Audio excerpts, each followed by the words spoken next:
اور یہ ہیں جناب مسعود چودھری صاحب. مسعود صاحب آپ کا خیر مقدم ہے پروگرام میں. اور ان کے ساتھ بیٹھے ہیں یہاں غلام عباس صاحب. ان کی آواز سے اور نام دونوں سے آپ واقف ہیں, ریڈیو سے جڑے رہے ہیں, شعبہ نیوز سے ڈپٹی ڈائریکٹر ہیں PIB میں. اس کے علاوہ دوردرشن اور ریڈیو کی نیوز میں بڑا کنٹریبیوشن رہا ہے ان کا. اور سلام الدین بجاج صاحب بیٹھے ہیں یہاں, ریڈیو سے پہلے رہے وابستہ, اس کے بعد ڈپٹی ڈائریکٹر جنرل بنے دوردرشن میں, وہاں سے ریٹائر ہوئے اور آج کل ایک اخبار بھی چلاتے ہیں اور مختلف گوجری تنظیموں کے ساتھ جڑے ہوئے ہیں. تو مسعود صاحب آغاز آپ ہی کی زندگی سے کرتے ہیں, وہاں چلتے ہیں جہاں سے آپ نے سفر شروع کیا اور اس دنیا میں آئے اور آگے بڑھے. میرا تعلق ضلع پونچھ سے ہے جی. اور ضلع پونچھ میں اگر مزید کہا جائے تو ایک گاؤں ہے تحصیل مہنڈر میں, اور گاؤں کا نام کالا بن. اچھا. اور کالا بن میں میری پیدائش ہوئی اور میرا بچپن وہیں گزرا, اور ابتدائی تعلیم میں نے وہیں حاصل کی. اور اس کے بعد پھر پونچھ سے میں نے میٹرک کیا. اس زمانے میں ضلع پونچھ میں 2 ہی ہائی اسکول ہوتے تھے, ایک سرن کوٹ میں اور ایک پونچھ میں. اور پونچھ میں کیونکہ رہنے کے لیے ایک ہاسٹل تھا ہمارا, تو پونچھ سے میں نے میٹرک کیا اور وہیں سے میں نے انٹرمیڈیٹ کیا. یہ کون سا سن رہا ہوگا؟ 1960 میں نے میٹرک کیا پونچھ سے, اور 62 میں نے انٹر کیا پونچھ سے. اور اس زمانے میں یہ کہوں کہ پورے جموں پروونس میں کسی ضلع میں کوئی کالج نہیں تھا ماسوائے جموں کے. اور پھر BA آ کے مولانا آزاد میموریل کالج سے میں نے 64 میں BA کیا. اور وہاں جموں میں ہی ایک کامرس کالج تھا, ایک مولانا آزاد اور ایک Gandhi memorial science college. 3 colleges تھے لیکن جموں شہر میں ہی تھے, یہ باقی کسی ضلع میں نہیں تھے. ہاں اس زمانے میں پونچھ میں اور کٹھوا میں, ادھمپور میں اور بھدرواہ میں انٹرمیڈیٹ کالج ہوا کرتے تھے. اور ہم کو BA کے گریجویشن کے لیے آنا پڑتا تھا. ضمن میں یہ گزارش کروں کہ آج پونچھ ڈسٹرکٹ میں میرے خیال میں شاید میرا اندازہ ٹھیک ہوگا 5 ڈگری کالجز ہیں. یہ پونچھ ڈسٹرکٹ میں. تو آج تو خیر زمانہ بدل گیا اور حالات بدل گئے. اس زمانے میں یہ سلسلہ تھا. تو یعنی ابتدائی میری پرورش پونچھ ضلع میں ہوئی اور ابتدائی تعلیم میں نے پونچھ ضلع میں حاصل کی, اور اس کے بعد پھر سلسلہ جو ہے یہ چلتا رہا. جب جموں پہنچے آپ کالج پڑھنے تو پھر رہنے کی بھی ایک سمسیا مسئلہ ہوتا؟ جموں میں اصل میں یہ تھا کہ جموں میں تو سلسلہ کیونکہ اسٹیبلش تھا, لیکن اس زمانے میں بھی ہاسٹل جو تھا وہ science college GGM science college کے ساتھ اٹیچ تھا. اچھا.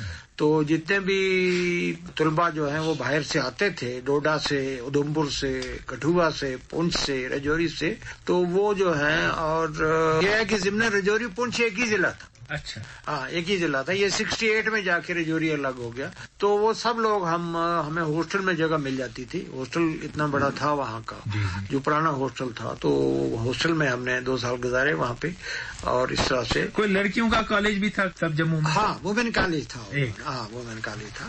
اور وہ پریڈ گراؤنڈ کا. اب تو وومن کالج بھی میرے خیال میں 3-4 کالجز تو جموں شہر میں ہی ہیں.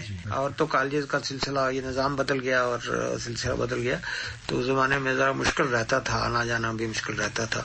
تو ہاسٹل میں ہم رہے 2 سال ہاسٹل میں. اس کے بعد پھر میں علی گڑھ چلا گیا. اور لا کے لیے بھی ہمارے ہاں کوئی تھا نہیں. جموں کشمیر کی جو یونیورسٹی تھی اس زمانے میں وہ صرف امتحان کے لیے تھی. اچھا. امتحان کے لیے تو یونیورسٹی کھاتے تھے. جیسے میٹرک کا ہمارا ایک سلسلہ تھا, اور اس کے بعد جو BA اور جو ہماری سرٹیفکیٹ, تو عبدالعزیز صاحب کے وہ جتنی بھی ہماری سرٹیفکیٹس ہیں میٹرک کی, وہ یونیورسٹی کی ہیں, وہ بورڈ کی نہیں ہے. نہیں, وہ یونیورسٹی کے. اور وہ رجسٹرار کا اس میں دستخط ہے عزیز صاحب کا. اور عزیز صاحب نے لمبی عمر پائی, خدا مغفرت کا, ابھی 2 سال پہلے انتقال ہو گیا ان کا. تو وہ تھے عزیز صاحب, تو انہیں کی دستخط سے وہ ہماری جو سند تھی وہ جاری ہوتی. Matriculation through university. ہاں جموں اینڈ کشمیر. وہ میٹرک کا امتحان جو ہے وہ ریڈیو میں آپ کے ریڈیو کے رزلٹ بتاتے تھے. ہاں ریڈیو سے ہمارا نشر ہوتا تھا. جی رول نمبر. ہاں رول نمبر نشر ہوتا تھا نا. اور وہ پھر ہمیں ہمت نہیں ہوتی تھی کہ ہم وہ اپنا نمبر سنیں, اور نہ کسی کو بتاتے بھی نہیں تھے ہم کہ پتہ نہیں کیا ہوگا, کیونکہ اس زمانے میں مشکل تھا. یعنی میں ضمن یاد کروں کہ پونچھ ہائی اسکول میں کوئی 150 طالب علم تھے ہم نے جو میٹرک جس سال اپیئر ہوئے ہیں ہم. تو 150 میں ایک ہمارے کلیگ کی فرسٹ ڈویژن تھی, کسی کی فرسٹ ڈویژن نہیں تھی. اس زمانے میں آج تو فرسٹ ڈویژن سے کم کوئی سلسلہ نہیں ہے، نہیں فرسٹ ڈویژن کا کوئی سوال ہی نہیں پیدا ہوتا کہ کوئی فرسٹ ڈویژن لیتا ہے یا نہیں. آج فرسٹ ڈویژن تو بہت ہو گئی، لیکن شاید تو اس اہلیت کے لوگ نہ ہوں، میں کچھ کہنا نہیں چاہتا. صحیح ہے تو لیکن یہ ہے کہ وہ تھا. تو ایک ہمارے دوست تھے کلاس فیلو، ان کی فرسٹ ڈویژن تھی، اور ہم سب اکثر لوگ جو تھے وہ سیکنڈ ڈویژنر تھے. تو پھر علی گڑھ میں کیا کیا؟ علی گڑھ میں نے لا کیا، اور سر لا ہی کرتے تھے لوگ. بجار صاحب نے بھی لا کیا. ہاں لا کیا. پھر وہاں پہ لا میں بھی یہ تھا کہ اس زمانے میں ہمارے جانے تک 3 سال میں آپ ایم اے اور LLB کر سکتے تھے. اچھا.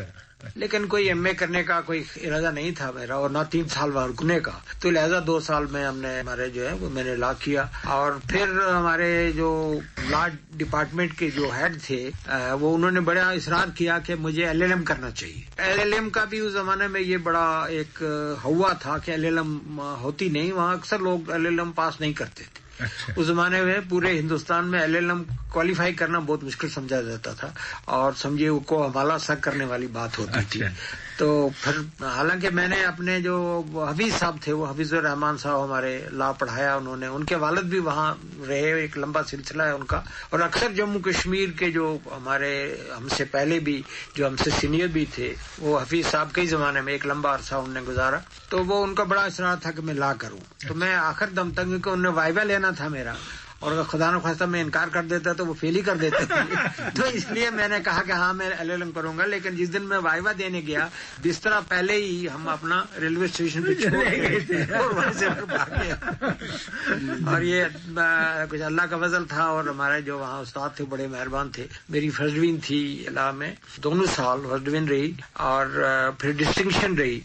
7-8 سبجیکٹ ایسے تھے جو 75% سے اگر آپ کے اوپر نمبر ہوں تو ڈسٹنکشن ہوتی تھی. تو غالباً 7 سبجیکٹ ایسے تھے میرے 15 میں 16 میں جن کی میری ڈسٹنکشن تھی. اور اس طرح سے کر کے ہم واپس آ گئے صاحب. جی صاحب، علی گڑھ مسلم یونیورسٹی کی کوئی ایسی یاد ہو آپ کے ذہن میں جو باعث سبق ہو ہمارے لیے اور باعث مسرت بھی؟ دیکھیے علی گڑھ جو 2 باتیں ہیں. جی. ایک بات یہ کہ وہاں پہ رہ کے ایک ایسی فضا تھی ہمارے وقت میں کہ پڑھنے کے علاوہ کوئی دوسری، یا تو اکثر وہاں یہ تھا کہ بچے اکثر سوتے رہتے تھے، لیکن اگر سوئے نہ وہ، سونے کی وجہ یہ ہوتی تھی کہ 8 سے 1 بجے تک کلاس لگتی تھی، اور 1 بجے وہاں کھانا وانا کھائیں تو 2 بجے کے بعد پھر بچے اکثر سو جاتے تھے. یہ کہا جاتا ہے کہ علی گڑھ میں 2 راتیں ہوتی ہیں، ایک دن کو رات اور ایک رات کو رات. تو لیکن یہ ہے کہ پڑھنے کے علاوہ کوئی دوسرا مشغلہ اس زمانے میں نہیں ہوتا تھا. ایک بات. فلم نہیں دیکھتے تھے؟ فلم گھر تھے وہاں پہ، یونیورسٹی ہاتھے میں تو نہیں تھے، لیکن بہت کم. کبھی کوئی فلم دیکھنی ہو تو شاید چلے جاتے تھے، ایسا کوئی نہیں تھا. لیکن دوسرا یہ تھا کہ رات کو آپ 9 بجے کے بعد یونیورسٹی ہاسٹل سے باہر نہیں جا سکتے. اور اگر آپ باہر سے آ رہے ہیں تو آپ کا گیٹ پہ جو انٹری پہ آپ کو نام لکھنا ہے. تو ہمارے ساتھ ایک ہمارے کلاس فیلو تھے جو مجھ سے عمر میں بہت بڑے تھے، اور جب یہاں سے ہم علی گڑھ گئے تو میرے والد صاحب نے مجھے ان کے حوالے کر دیا کہ اس کا خیال رکھنا، کیونکہ سینئر تھے عمر میں، وہ عمر میں سینئر تھے، ہم سے کوئی 10 سال بڑے ہوں گے. تو وہ پہلے ٹیچر تھے، اور اس کے بعد انہوں نے لا کے لیے ارادہ بنایا. تو کیا ان کا جو ہاسٹل تھا، وہ جو ہال 3-4 ہاسٹلوں کو ملا کے ایک ہال ہوتا ہے، وہ ایک الگ ہال میں رہتے تھے، اور ہم سر سید ہال میں تھے. اور یہ جو لا کی لائبریری تھی یہ سر سید ہال میں تھی. اب یہ ہوتا تھا کہ وہ لائبریری پڑھنے آتے تھے، رات کو لائبریری 11-12 تو کھلی رہتی تھی، وہ لائبریری میں بیٹھ کے پڑھتے تھے. لیکن جب ان کو واپس جانا ہے اپنے ہال میں تو گیٹ پہ انٹری کر دی.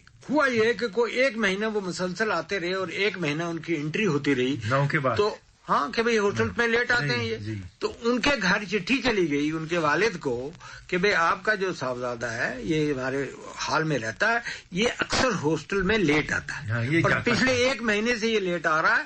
اگر یہ اس نے اپنی خون بدلی اور یہ طور طریقے نہ بدلے تو اس کو ہاسٹل سے نکال دیں. اب یہ چٹھی لے کے وہ صاحب جو ہیں ان کے والد جو ہیں، میرے والد صاحب استاد تھے، ان کے بعد لائے. اور جب میرے والد صاحب نے یہ دیکھا کہ جس کے حوالے مجھے مسعود چودھری کو بنایا تھا، وہ اس کا یہ عالم ہے کہ اس کے خلاف تو چٹھی آ گئی نہیں. لیکن وہ مجھ سے تو خوش ہوئے کہ اس کے بارے میں کوئی چٹھی نہیں آئی، چٹھی نہیں آئی. تو میرا کہنے کا مطلب ایک بات تو یہ تھی وہاں کی. دوسری بات تھی کہ وہاں کے جو یونیورسٹی کا جو ماحول تھا، سر سید ہال میں ہر کمرے کے باہر یہ لکھا ہوا تھا کہ یہ کمرہ کس کی کنٹریبیوشن سے یہ کمرہ بنا ہے.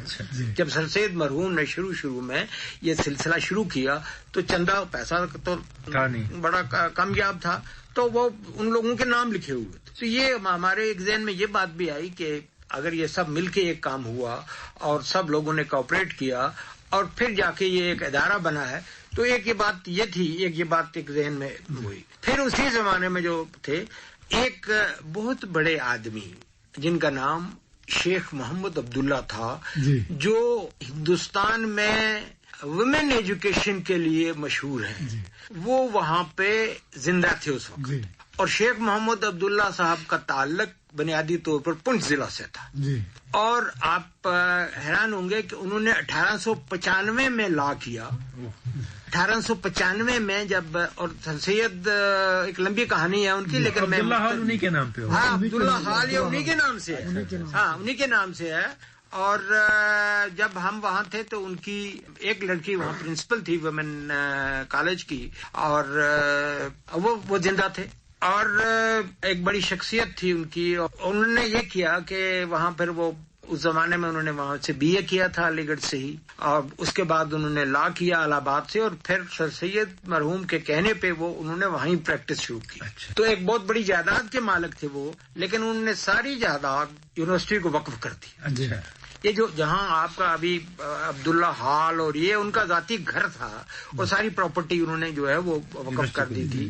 اور بہت بڑے شخص تھے وہ. اور علی گڑھ کی جو یہ پوری تحریک ہے، اس کی وہ ایک چلتی پھرتی تاریخ تھی ہمارے لیے. اور اکثر کیونکہ ہم ان کا تعلق پونچھ سے تھا، اور ضمناً میں یہ عرض کرتا چلوں یہاں کہ ان کے رشتے کے ایک صاحب جو تھے وہ، یعنی ان کے بھائی کے نواسے، شیخ صاحب کے بھائی کے نواسے جو ہیں، وہ وہاں پہ ہمارے ساتھ پونچھ سے گئے تھے، اور وہ بھی لا کر رہے تھے میرے ساتھ. اور ان کا نام تھا موہن سنگھ. اچھا. یعنی شیخ صاحب جو تھے وہ کنورٹ اس زمانے میں ہوئے تھے، اور ان کے باقی رشتے دار جو ہیں وہ ابھی وہ تھے. تو موہن سنگھ صاحب اکثر شیخ صاحب کے پاس جایا کرتے تھے کہ ان کے نانا لگتے تھے. اور ممتاز صاحب جو اس زمانے میں ان کی صاحبزادی جو وہاں پہ پرنسپل تھی، وہ ایک پھوپھی لگتی تھی، تو وہ اکثر ان کی دعوت وہاں ہوا کرتی تھی، اور اسی حوالے سے ہم بھی اکثر جایا کرتے تھے، ان سے ملے. تو ان کی زبانی، جو شیخ صاحب کی زبانی، جو تحریک، جو موومنٹ ہے علی گڑھ، یعنی ہم نے ایک اس حیثیت سے، اس شخصیت سے یہ ساری کہانی سنی، جو اس کے ایک زندہ گواہی نہیں تھے، بلکہ اس کہانی کے ایک زندہ کردار تھے. تو یہ ساری باتیں جو تھیں، اس نے ایک اثر کیا مجھ پہ زندگی میں کہ صاحب آپ کا اگر زندگی میں کسی قوم نے کچھ کرنا ہے تو اس تعلیم حاصل کرنی. بہت بڑی بات، بہت بڑی بات. ایک بات تو یہ، اور دوسری بات یہ ہے کہ بھی جو لوگ وہاں علی گڑھ میں جاتے ہیں، تعلیم حاصل کرتے ہیں، وہ کیا دے سکتے ہیں سوسائٹی کو. وہ جو پتھروں پہ نام لکھے ہوئے میں نے پڑھے کہ بھئی یہ نام تو ہیں، وہ لوگ آئے چلے گئے، ان کی تاریخ زندہ ہے، یہ ان کی وجہ سے ہوا، اور یہ چراغ جلایا انہوں نے، اور یہ چراغ جلانے والے کون ہیں. تو ہمیں آ کے ہمیں زندگی میں کچھ اپنے لیے تو شاید ہم سمجھتے تھے کہ علی گڑھ مسلم یونیورسٹی کو کسی بزرگ کی دعا ہے اور سر سید مرحوم کی دعا ہے کہ وہاں جو گیا اسے زندگی میں ناکامی کا منہ نہیں دیکھا. یہ بات تو یہ شور تھا کہ ہمیں کچھ نہ کچھ تو ہمارا بن جانے والا ہے، لیکن کیا ہم کچھ دے بھی سکیں گے؟ یہ شاید ایک بات بھی تھی کہ بھئی یہ ذہن میں رہی، اور اس کا ایک اثر رہا میرے. تو یہی وجہ ہے کہ جو آپ نے تعلیمی میدان میں یہ اپنی کمیونٹی، جو ہماری گجر کمیونٹی ہے، گجر بکروال کمیونٹی، اس کے لیے جو آپ نے کارنامہ کیا ہے، ہم سمجھتے ہیں کہ یہ بہت بڑا کارنامہ ہے. جموں میں جو آپ نے ایک تعلیمی ادارہ قائم کیا، وہاں ایک تاریخی ایک عمارت بن گئی، center for heritage and culture for Gujjars, اس کی تعمیر آپ نے کی. اس وقت جو ہائر سیکنڈری اسکول آپ نے تعمیر کیا ہے اس میں اس وقت 1200 بچے پڑھ رہے ہیں. 1200 میں سے ایسے غریب اور نادار جن کی آمدنی بہت کم ہے وہ 300 بچے ہیں جن کو فری تعلیم دی جاتی ہے. تو ہم سمجھیں کہ یہ تحریک وہیں سے ملی آپ کو علی گڑھ مسلم یونیورسٹی سے؟ دیکھیے، امریکہ میں یونائٹڈ اسٹیٹس آف امریکہ کے جو معمار ہیں جنہوں نے وہ اس ملک کو، مملکت کو بنایا، اس میں تھامس جیفرسن جو وہاں کے پریزیڈنٹ تھے وہ آج تک ان جتنا عالم کوئی پریزیڈنٹ نہیں ہوا. وہ بہت بڑے عالم تھے. اور آخری ایام میں انہوں نے یہ وصیت کی کہ جب میں مر جاؤں، اس دنیا سے چلا جاؤں، تو میری قبر پہ جو کتبہ لگے اس پہ یہ نہ لکھا جائے تھامس جیفرسن جو ہیں وہ امریکہ، یونائٹڈ اسٹیٹس آف امریکہ کے پریزیڈنٹ تھے، بلکہ یہ لکھا جائے کہ جو ورجینیا یونیورسٹی انہوں نے بنائی وہ اس کے فاؤنڈر وائس چانسلر. کیا بات ہے. تو میں آپ نے جو فرمایا، میں یہ بات قائم رکھتے ہوئے یہ کہوں کہ بابا غلام شاہ بادشاہ یونیورسٹی کا میں فاؤنڈر وائس چانسلر، بالکل جیسے ابھی، اور اس کا پہلے میں چیف ایگزیکٹو تھا. تو میں یہ سمجھتا ہوں کہ آپ اگر یہ کہہ دیں گے کہ صاحب میں نے صرف گجر دیش چیریٹیبل ٹرسٹ بنانے میں یا بنوانے میں کوئی مدد کی ہے، تو میرا جو کینوس ہے اس کو آپ لمٹ کر دیں گے. پہلے تو میں بابا غلام شاہ بادشاہ یونیورسٹی کی بات کرنا چاہوں گا کہ بابا غلام شاہ بادشاہ یونیورسٹی کا خیال وہ ایک ایسا خیال تھا کہ اس خطہ میں پیر پنجال رینج میں جو ایک زمانے میں پنچ کی تاریخ اگر آپ دیکھیں گے تو بڑے پڑھے لکھے لوگ وہاں آگے ہوئے ہیں.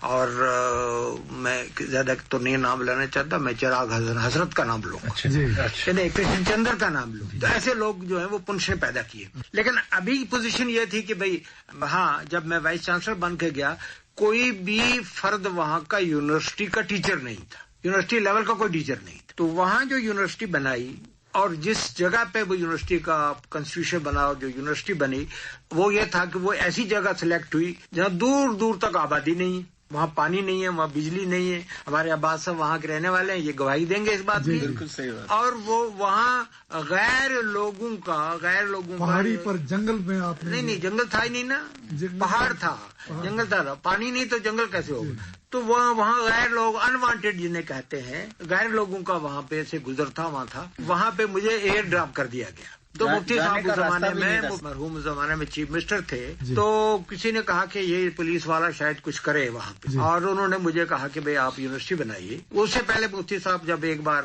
گجر دیش چیریٹیبل ٹرسٹ میں آئے تو کہنے لگے کہ تم یہاں کیا کر رہے ہو. تو میں آئی جی تھا ان دنوں میں، تو میں نے سوچا کہ چیف منسٹر مجھ پہ ناراض ہو گئے.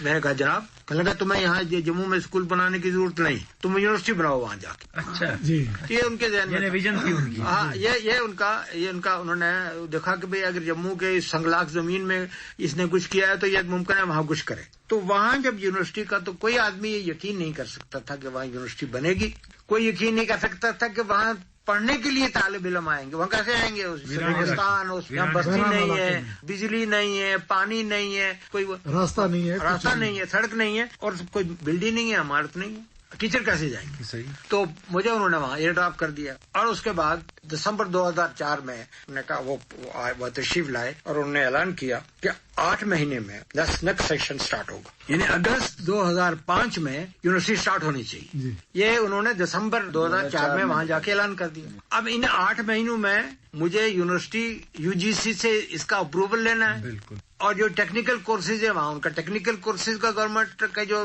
ادارے ہیں ان سے اپروول لینا ہے. پھر وہاں مجھے ان کے لیے رہنے کا بندوبست کرنا ہے، ان کے لیے کلاس روم تیار کرنا ہے، ان کے لیے وہ سارا، پھر ٹیچر لانے، یہ سب چیز تھا. اور وہاں کچھ نہیں تھا، وہاں کچھ نہیں. Starting from scratch. نہیں، اسکریچ بھی ایک اسکریچ ہوتا ہے نا جی، آپ کو کرنا پڑا. وہ اسکریچ بھی نہیں تھا، وہ تو کچھ نہیں تھا. اور یہ کسی کو کچھ نہیں تھا کہ وہ تو ہم نے پورے اگست کے 27 اگست کو، اس میں ضمن میں ایک بات کروں کہ صاحب جو ہمارا MBA کا یا MCA تھا، AICTE ٹیکنیکل کونسل سے ہم کو اپروول لینا ہے. یونیورسٹی کے لیے ضروری نہیں ہے، لیکن میرے لیے اس لیے ضروری تھا کہ اگر وہ اپروول ہوگا تو بچے داخلے کے لیے آئیں گے. اور جب وہاں ہم اپروول لینے گئے تو انہوں نے کہا کہ صاحب کلاس روم کدھر ہے، لوازمات پورے کریے. انہوں نے کہا لوازمات پوری کریے. ہم نے کہا صاحب کلاس روم کے یہ آپ کے ڈائمینشن ہوں گے، اور یہ ہم نے ان کی بنیادیں کھود کے رکھی ہوئی ہیں. انہوں نے کہا لائبریری کدھر ہے، ہم نے کہا یہ ہم نے آرڈر دیا ہوا ہے. کتابوں کے لیے. انہوں نے کہا ٹیچر کہاں ہے؟ ہم نے کہا یہ ہم نے ایڈورٹیزمنٹ نکالی ہوئی. یہ یہاں میں نہیں کہنا چاہتا، لیکن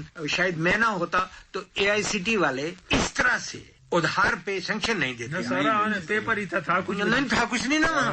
پھر وہ یہاں تشریف لائے جب انہوں نے دیکھا کہ بھائی وہاں گولے چل رہے ہیں اور یہ ہو رہا ہے اور وہ ہو رہا ہے، اس نے کہا کہ بھائی صاحب آپ کو ہم سینکشن دیتے ہیں، آپ سٹارٹ کریے. ہم نے کہا کہ اگست میں انشاءاللہ سٹارٹ ہوگا.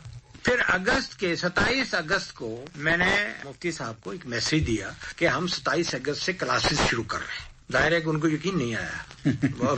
وہ دیکھ کر آئے تھے وہ منظر دیکھ کے آئے تھے. تو انہوں نے پہلے تو چیف سیکرٹری صاحب کو بھیجا، بلوریا صاحب کو. پھر اس کے بعد جو آج کی چیف منسٹر ہیں ہماری محبوبہ جی، یہ تشریف لے گئی وہاں پہ کہ بھی کچھ ہے بھی ہے وہاں گراؤنڈ پہ کہ نہیں گراؤنڈ پہ. یہ تو ایسے ہی تو پتہ نہیں کوئی کہانی تو نہیں بیان کر دی. لیکن اللہ کے فضل و کرم سے یہ ہوا کہ ہم نے اچھے سے اچھے ٹیچر اس وقت تک کشمیر یونیورسٹی کے ایک سینئر موسٹ ٹیچر پروفیسر دوست محمد جو یہاں پہ ایک زمانہ انہوں نے پڑھایا اور وہ دیکھا، میں ان کو لے گیا یہاں سے. اسی طرح ان کے کیلیبر کا ٹیچر وہاں پہ وہ MCA میں اور جو سبجیکٹس ہم نے وہاں کھولے اور عربک میں اور یہ کر کے ہم نے وہ سٹارٹ کر دیا. بچوں کے لیے ہاسٹل ہم نے شہر میں ان کے لیے کمرے، ان کے لیے ہاسٹل کا انتظام کیا. اور جو ٹیچر تھے جو انہوں نے کہا ہمیں کنوینس کے لیے گاڑیاں چاہیے تو ہم نے گاڑیاں کرائے پہ لے کے دی. ہم نے جن کے پاس اپنی گاڑی تھی اس کو میں نے کنوینس لونس دیا، ان کو لیے رائٹ. کوئی قانون نہیں تھا جس کا میں نے استعمال نہیں کیا. اب یہ ایسا کوئی قانون نہیں تھا. میں نے کہا میں نے کر دیا. پھر وہاں پہ جو ایک سیکورٹی کی بات تھی کہ بھئی وہ جو لوگ وہاں رہیں گے وہاں تھوڑا کیونکہ اجاڑ جگہ ہے، تو میں نے پولیس کی ایک کنٹینجنٹ وہاں پہ اسٹیبلش کر دی اور ان کو 100 کنال جگہ جو ہے یونیورسٹی کی جو جگہ سے ان کو وہ جگہ دے دی میں نے. وائس چانسلر کے پاس تو گورنمنٹ کا آرڈر ہونا چاہیے، وائس چانسلر کے پاس کوئی آرڈر. تو جب ایک بار پھر مفتی صاحب تشریف لے گئے وہاں، ان کے ساتھ ایک ہمارے ریونیو منسٹر بھی تھے، تو انہوں نے اپنے بڑے تیکھے انداز میں مجھے کہا کہ بھائی تم نے منسٹر صاحب نے کہا کہ تم نے یہ 100 کنال زمین جو ہے یہ کس کی اتھارٹی سے پولیس کو دے دی ہے. میں نے کہا جی میں نے تو دے دی ہے، آپ اگر سمجھتے ہیں کہ یہ غلط ہے تو آپ واپس کر لیں، لیکن یونیورسٹی اگر بند ہو جائے گی تو میں ذمہ دار نہیں ہوں. تو مفتی صاحب نے میری طرف دیکھا اور مسکراتے کم تھے تو لہٰذا وہ جو منسٹر صاحب تھے ان کو سمجھ آیا کہ یاد یہ اتنا آسان مسئلہ نہیں ہے، انہیں کر دیا. یعنی جو یونیورسٹی بنی وہاں پہ یونیورسٹی بنی اور میں میری کافی عرصہ میں 6-7 سال وہاں یونیورسٹی میں رہا. جب یونیورسٹی میں نے چھوڑی اس وقت میرا مقابلہ، میں کشمیر یونیورسٹی کے وائس چانسلر ہماری ایگزیکٹو کونسل کے ممبر تھے، جموں یونیورسٹی کے تھے، لیکن آپ یقین مانیے کہ میں ان کو اپنا کمپیٹیٹر نہیں سمجھتا تھا. میں سمجھتا تھا میری یونیورسٹی جو ہے ان سے بہتر ہے، میں سمجھتا تھا. کیونکہ ان کی ایک وجہ یہ بھی تھی ان کا قصور کی جائے ان کے پاس 35 ڈپارٹمنٹ ہے، میرے پاس 7 ہی ہیں، تو وہ 7 میں ٹھیک طرح سے ہینڈل کرتا تھا. اب یہ 35 ہینڈل کرنا ان کے لیے مشکل ہے، وہ بہتر تھا. یعنی اس زمانے میں میرا کمپٹیشن جو تھا میں ان کو کمپٹیٹر نہیں سمجھتا تھا. تو آپ کی بات قائم رہے. میں یہ کہہ رہا ہوں کہ صاحب بابا غلام شاہ بادشاہ یونیورسٹی جب میں نے بنائی اور اس وقت جو پہلی میں نے بات وہاں پہ کی جب اس کی اناگوریشن ہوئی اور اس کا وہ سنگ بنیاد پڑا اور وہاں مفتی صاحب تھے اور وہاں سب لوگ تھے، پڑھے لکھے لوگ تھے، سب تھے. میں نے کہا کہ یہ علی گڑھ اور جامعہ کے بعد تیسری یونیورسٹی ہوگی جو اس کو آپ علی گڑھ ثانی کہیں یا دوسرا علی گڑھ کہیں مسلم یونیورسٹی، یا پھر یہ کہیں کہ بھی یہ جامعہ کا اور علی گڑھ مسلم یونیورسٹی کا ایک روپ ہوگا وہ ہوگا. تو میرے ذہن میں وہ جو میں علی گڑھ میں دیکھ کے آیا تھا اور جو میں نے اس کے بعد کچھ سیکھا کچھ پڑھا وہ تھا کہ ایک ایسا ایک ادارہ بنایا جائے جو سیکولر ٹریڈیشنز ہوں جس کی اور جس میں استاد سب سے بہتر ہوں اور استاد پہ کنسنٹریٹ کیا جائے. اچھے استاد ہوں گے تو اچھے بچے پیدا ہوں گے اور ہم کمپیٹ کریں گے اور پورے بر صغیر میں ایک وہ بہت بڑا انسٹیٹیوشن بنے گا. میرے خیال میں وہ اس وقت تو میں سمجھتا تھا کہ یہ بن گیا. اب میں اس کے بارے میں تو اس وقت کچھ نہیں کہوں گا. وہی وجہ ہے کہ پھر جب جموں میں تھا میں تو ہم نے کہا کہ بھئی ہمارا ایک طبقہ جسے آپ گجر برادری کے نام سے موسوم کرتے ہیں یہ تعلیمی طور پر پیچھے ہے. آپ کی بات موجود رہے کیسر صاحب اور عباس صاحب. سنا ہے ہم نے کہ مفتی محمد سعید صاحب مرحوم جب وہاں کے شادرہ شریف بابا غلام شاہ بادشاہ یونیورسٹی میں شاید اینول ڈے تھا کیا تھا تو ان کی بہت مسعود صاحب کی بہت بڑی مخالفت ہوئی. وہاں کچھ طبقوں نے زبردست مخالفت کی کہ صاحب مفتی صاحب سے کہا کہ ہم تو چاہتے تھے کہ آپ کسی ڈی لیٹ کو